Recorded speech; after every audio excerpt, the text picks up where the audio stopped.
Good morning, good afternoon, good evening, from anywhere you're watching this video right now. My name is Abiodun Shitu once again. Yeah, I guess you already know that.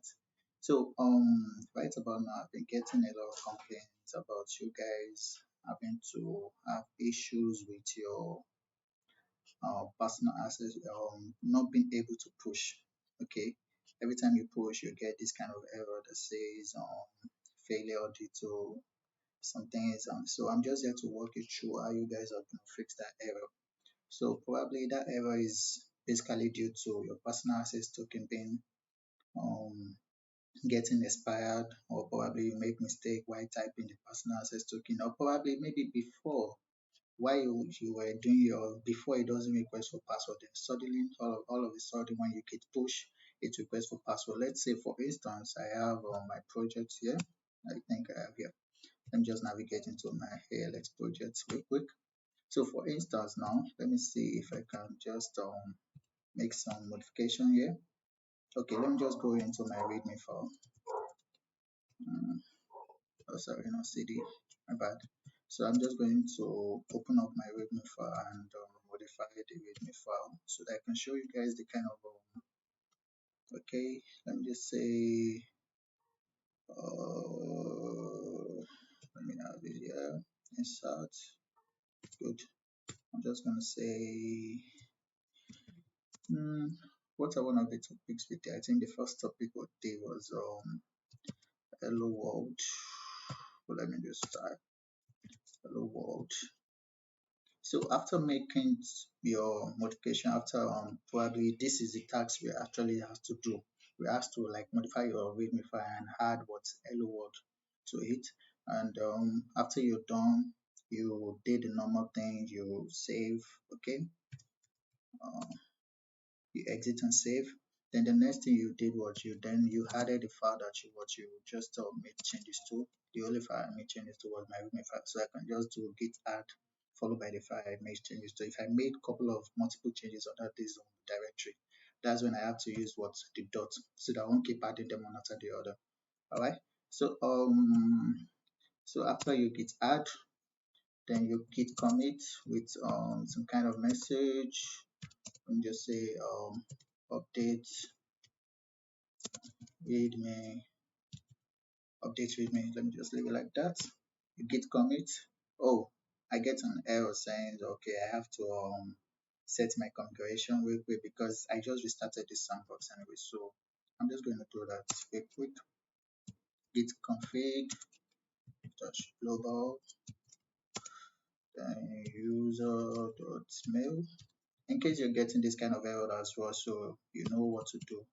Okay, just do the identification check so that they will know, they will identify you as the person that actually made this commit. You can see it was when I wanted to make a commit message. When I wanted to commit the changes, it was asking that what, please tell me who you are. Okay, so that you can append that identity to it and be like, okay, this is the author that made this kind of commit, this is the author that made this kind of changes, you know, that. So after the git config dash global, then followed by your email input. My email is jerrywhiskley1@gmail.com. Sweet. Okay. After that, I didn't get any error. That means definitely I did the right thing. So I'm just going to do some modification here. I'm just going to clean this one and get and release it to typo. I messed up there.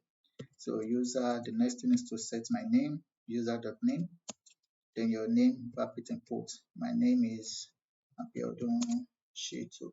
It doesn't necessarily have to be your GitHub username. It is your name. This one has nothing to do with your GitHub username. It is actually your name. Okay, just put in your name. My name is Abiodun Shitu. So, and in case you want to say the configuration, you just press git config dash dash list. All right, to bring out the list of all the configurations that are under this git. You can see I have my user.email, just what I typed here. So you can just use it to confirm. Okay, good, sweet.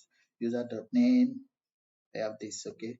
This is just the identity, okay. You don't need to worry about all of this. All this was a default configuration that came with the program. You can see it was when I wanted to commit my changes. that it asks for me to identify myself. So I have to what to commit again. Let me clear my screen for a minute. So I just have to run the git commit again. I'm just going to press up so that I can bring, since it was a command I already ran before, so I don't need to actually waste my time typing it again. So just navigate up so that I can bring out the history of all the commands that you've run. So I'm just going to, you can see it's committed.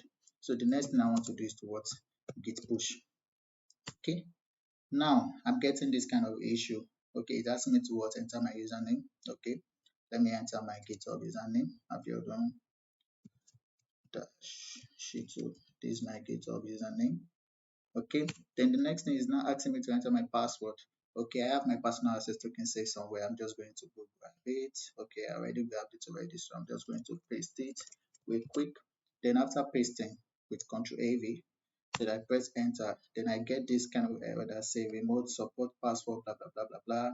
So this can happen in two ways. This kind of fatal error, this kind of that means what the personal access, the password it was asking for here is your personal access token, not your GitHub password.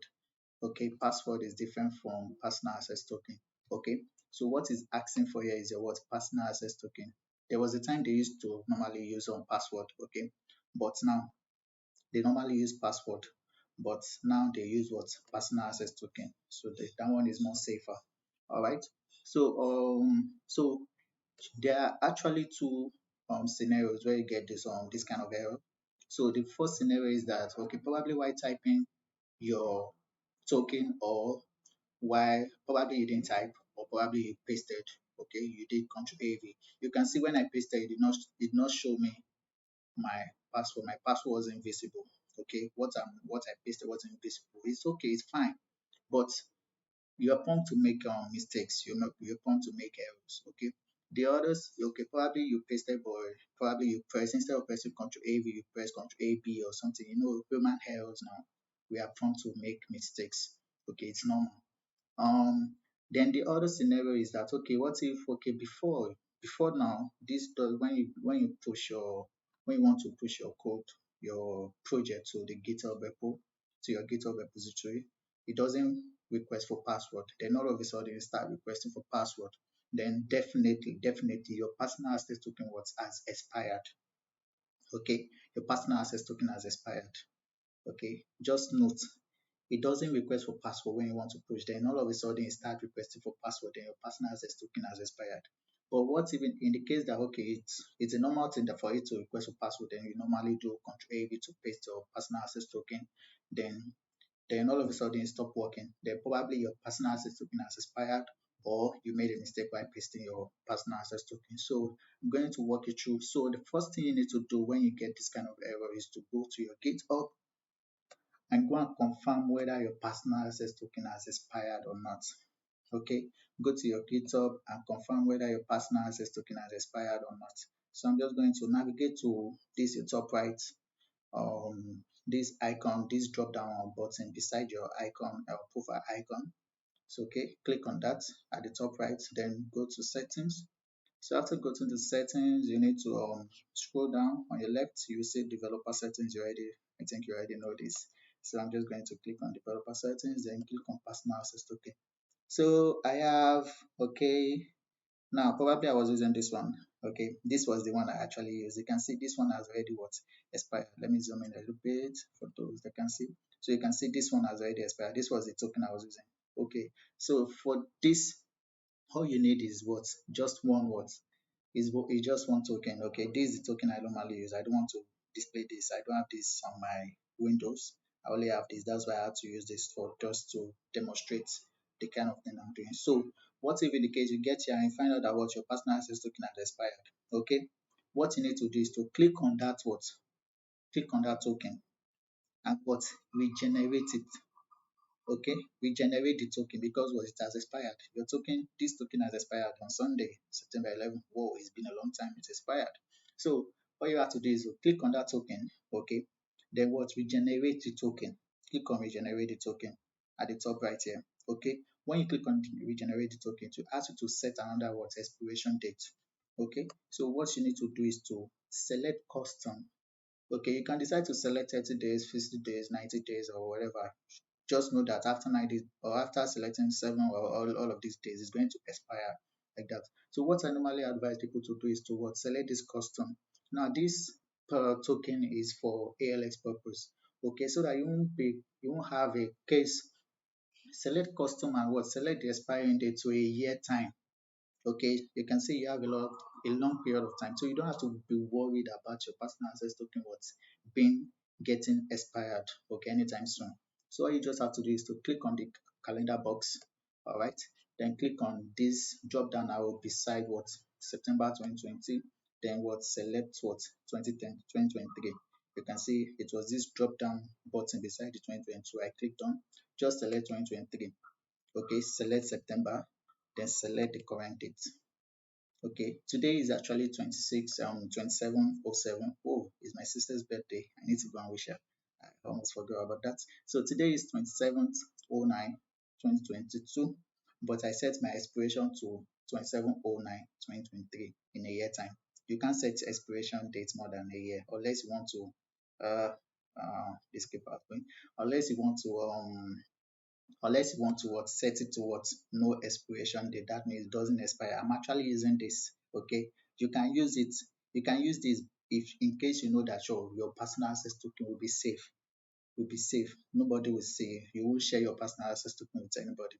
So for this case, I'm going to be sharing this, but I will delete it later on. Okay, just don't worry. So I will just, for people like me, you can just select this what, no expiration date, just in case you know that your personal access is going to be safe, nobody's going to have access to it. Okay, so I'm just going to select custom, select next year, and then what? Regenerate the token. Okay, once you regenerate the token, okay, you can see you have it here. This is your what? Your token. Just grab the token, click on this box on the right. Okay, this is my right. Yeah, sure. So just click on this button on the right to copy. Once you click it once, it's already done. It's already good. So before you go back to your here, just go to your computer, search for what? Notepad. Just open Notepad, okay, and what? Run this command. Just pay attention to this command I'm going to type right now, because if you make mistake, you're gonna miss it. You're gonna mess it all wrong. So is git remote,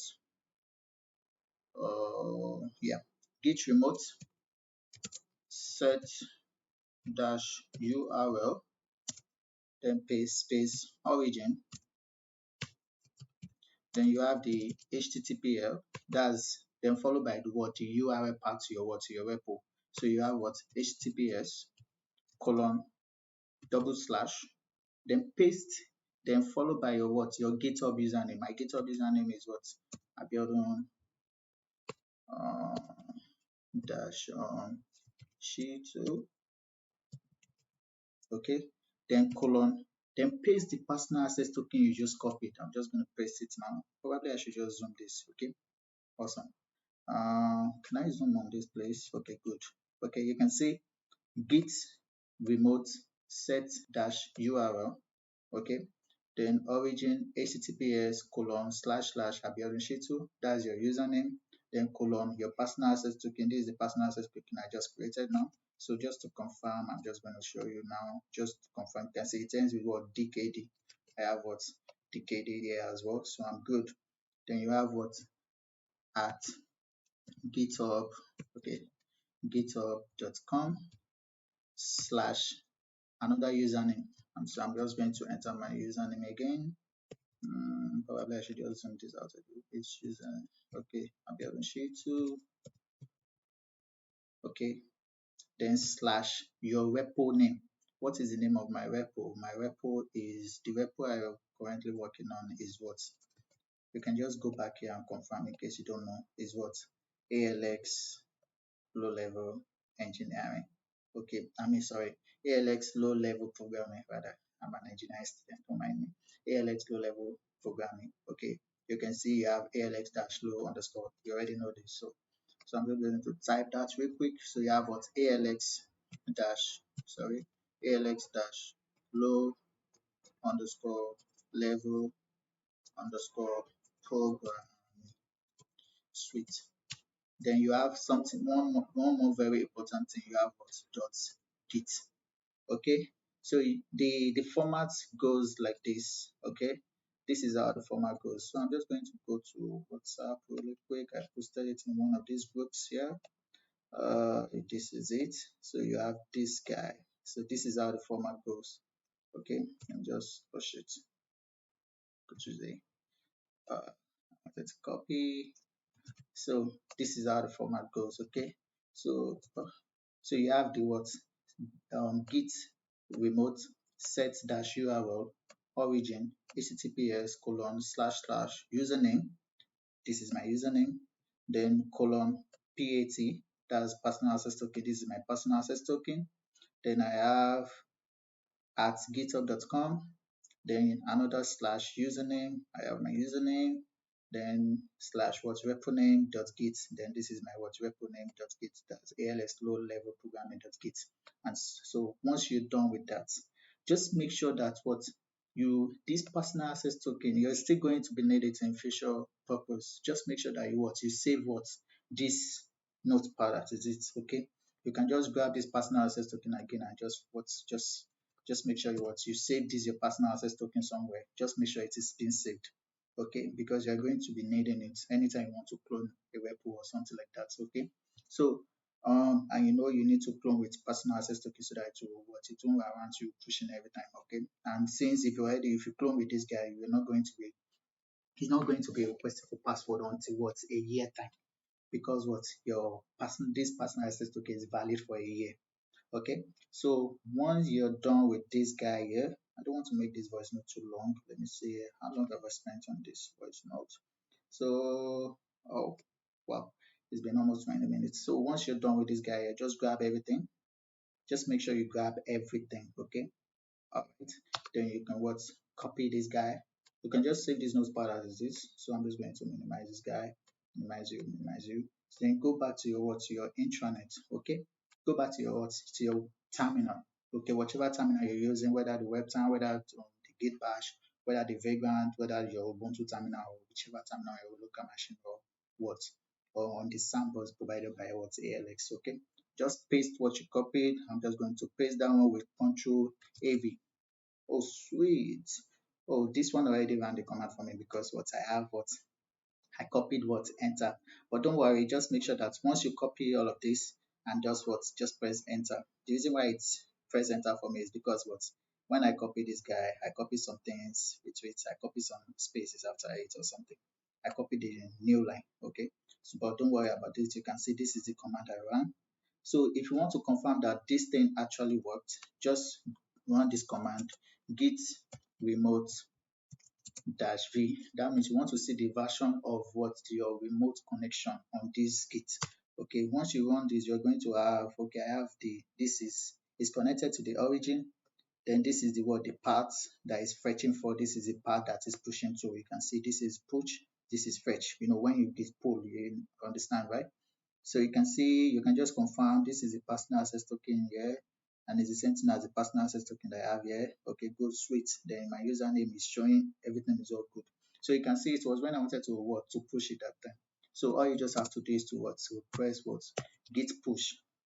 Okay, then it won't request for password or anytime you want to push, it won't request a password or any other thing again. So then you're good to go from now on. So awesome. You can see programming is not hard. Okay, once you know the right way, you can navigate with the right command and everything that you need to do that is going to make it work for you. Okay, someone might just be comfortable with entering the password, entering the personal access token every time. To be working without making any mistake. But then that is going to be stressful. You just have to keep on going to your notepad where you have your personal access token and be grabbing this guy, then coming here. When you grab this guy, then come back to your sorry, then come back to your terminal where it requests for password. You have to paste and then press enter. You have to keep doing that every time you want to push. So why not go with this one? Just set the remote just configure. This is like linking your this remote, this your local repository to your remote with the personal access token and with your username, so that everything will be, just make it connected. Okay, we are all connected. All right. So right about that, I think that's basically all. You can just go to your GitHub to see whether what you push there is actually there. So I'm just going to go here and then go to my repo. Okay. So what's wrong with you? So you can see it's updated like 2 minutes ago, obviously. So definitely my oh shit, I have a game I'm playing. Oh, I'll get back to you later. Not free right now. So all I need to do is to enter the repo. You can see that means what is actually pushed. Okay. So you have updated like 2 minutes ago. Just to confirm, just click on your repo. Just enter the repository just to confirm. I don't know what's wrong with my network. Okay, sweet. I already clicked on something else. So you can see this is the update I made. I added what hello to this guy since it is what the first project we actually did. Sorry about that. So since this is the first project, so I just had to like I'm going to like update this readme so that it will look more beautiful than this. So there's a conventional way of writing the readme file. So there you go, guys. There you go, guys. There you go, guys. So I think I'm done with this video. So feel free to reach out to me on WhatsApp. If you want to reach out to me on WhatsApp, I'm there. Okay, Kafar. Then that's the only place. In case you're in this group, Code Tribe, or you're in another group, you should be in one of these groups. So I'm just going to send this link to one of these groups. So sweet. Thank you very much, guys. So peace out.